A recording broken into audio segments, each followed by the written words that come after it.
ইরানের ঘনিষ্ঠ মিত্র রাশিয়ার কড়া হুঁশিয়ারি, পারলে হরমুজ প্রণালী দখল করে দেখাও। বিশ্ব রাজনীতির উত্তপ্ত মঞ্চে নতুন করে যোগ হয়েছে আরেকটি নাটকীয় অধ্যায়। হরমুজ প্রণালীর কাছে একটি রুশ পারমাণবিক সাবমেরিনের উপস্থিতি ইতোমধ্যেই নিশ্চিত করা হয়েছে। বিভিন্ন আন্তর্জাতিক প্রতিবেদনে উঠে এসেছে মস্কো নীরবে কিন্তু কৌশলগতভাবে একটি গোপন সামরিক অভিযান পরিচালনা করছে।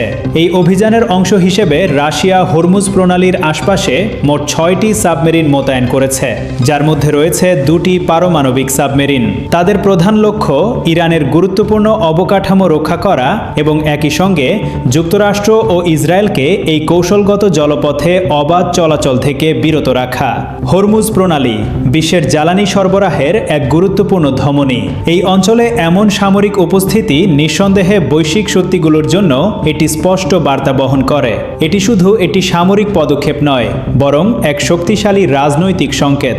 ইরানের বিরুদ্ধে কোনো বড় ধরনের সংঘাত তৈরি হলে রাশিয়া সরাসরি জড়িয়ে পড়তে পারে।